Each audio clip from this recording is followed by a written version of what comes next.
Raju Kannada medium ನೋಡಿದ್ವಿ, first rank Raju ನೋಡಿದ್ವಿ. But ಅದೇ ರಾಜು ಜೇಮ್ಸ್ ಬಾಂಡ್ ಆದರೆ ಹೆಂಗಿರ್ಬೋದು ಅನ್ನೋ ಥರದ್ದು ಈ ಸಿನಿಮಾ. ಸೊ ಜೇಮ್ಸ್ ಬಾಂಡ್ ಥರ ಏನು ಫೈಟೆಲ್ಲ ಏನು ಮಾಡಿಲ್ಲ, ಇದೆಯಾ ಫೈಟ್? ಸಾರಿ, 2 ಫೈಟು ಇದೆ. ಬಟ್ ಇದು ರಾಜು ಅವ್ರ ಜೊತೆ ನಂದು 3ನೇ ಚಿತ್ರ. ನಾವು ರಾಜು ಅವ್ರಿಗೆ ಇವಾಗ ಗುರುನಂದನ್ ಅಂದರೆ ತುಂಬ ಜನ ಗೊತ್ತೇ ಆಗಲ್ಲ, ಅದೇ ರಾಜು ಅಂದರೆ ಎಲ್ರಿಗೂ ಗೊತ್ತಾಗತ್ತೆ. ಸೊ ಮುಂದೆ ಬರ್ಬೇಕಾ? ಲೈಟ್ ಇದೆ, ನನ್ನ ಕಲರ್ ಕಾಣಿಸ್ತಿಲ್ಲ ಅಷ್ಟೆ ನೋಡ್ರಿ, ಇವನು ಬೆಳ್ಳಗೆ ಕಾಣಿಸ್ತಾನೆ, ಇನ್ನೂ ಬೆಳಕಿಗೆ ಬಂದಿಲ್ಲ, ಬರ್ತಾ ಇದ್ದೀನಿ.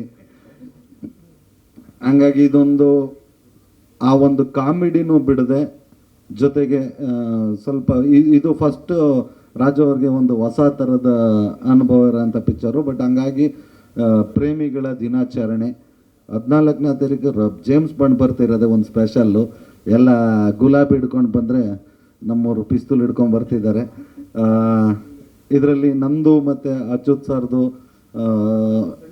ನಾವು 3 ಜನದ ಫ್ರೆಂಡ್ ಕ್ಯಾರೆಕ್ಟ್ರು ತುಂಬ ಚೆನ್ನಾಗಿ ಬಂದಿದೆ. ನಾನು ಮೀಡಿಯಾನ ಚಾನಲ್ಲು TRP ಅನ್ನೋದೊಂದು ಕ್ಯಾರೆಕ್ಟ್ರು, ನಂದೊಂದು ಲೋಕಲ್ ಚಾನಲ್ ಇರುತ್ತೆ. ಸೊ ನಮ್ಮ ಚಾನಲಿಂದನೂ ಹೌದು ಲೋಕಲ್ ಚಾನಲ್ ಇದೆ ಅಂತ, ಅದರಲ್ಲಿ ಏನು ಅಂತ ಹೇಳಿ ಕತೆ ಹೇಳಂಗಿಲ್ಲಪ್ಪ, ಸ್ವಲ್ಪ ಹೇಳ್ಬೋದು ಅಷ್ಟೇ. ನೀವು ಕೇಳಿದ್ರು ಹೇಳೋಕೆ ಗೊತ್ತಿಲ್ಲ, ಮರ್ತೋಗಿದ್ದೀನಿ ನಾನು. ಇದೇ ಫೆಬ್ರವರಿ 14 ರಾಜು ಜೇಮ್ಸ್ ಬಾಂಡ್ ಬರ್ತಾ ಇದೆ. ದಯಮಾಡಿ ಎಲ್ಲರೂ ನೋಡಿ ನಮ್ಮ ಚಿತ್ರನ ಹಾರಿಸಿ ಆಶೀರ್ವದಿಸಿ. Thank you. ನನಗೆ ರಾಜು ಜೇಮ್ಸ್ ಬಾಂಡ್ ಚಿತ್ರದಲ್ಲೂ ಕ್ಯಾರೆಕ್ಟ್ರಲ್ಲೂ ತುಂಬ ಸಪೋರ್ಟ್ ಮಾಡಿದ್ದಾರೆ. ಹಾಗೆ ಈ ಫಿಲ್ಮ್ ರಿಲೀಸಿಗೆ ಕೂಡ, ಯಾಕೆಂದರೆ ಫಸ್ಟ್ ಕರೆದಾಗ ಬರ್ತೀನಿ ಅಂದರು. ಸೊ ನಿಮ್ಮ ಎಲ್ಲ ಮುಂದಿನ ಚಿತ್ರಗಳಿಗೂ ನಿಮಗೆ ಒಳ್ಳೆಯದಾಗಲಿ. ಲಕ್ಷ್ಮೀಪತ್ರ ಶೂಟಿಂಗ್ ಸ್ಟಾರ್ಟ್ ಆಗಿದೆ. ರಾಜು ಜೇಮ್ಸ್ ಬಾಂಡ್ ಇಲ್ಲ, ನನ್ನ ಪಿಕ್ಚರ್ ಬಗ್ಗೆ ನೀವು ಹೇಳಾಯ್ತಲ್ಲ.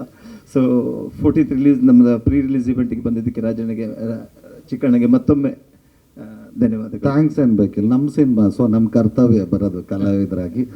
Thank you. ಒಳ್ಳೆಯದಾಗಲಿ. Thank you Chikkanna, thank you.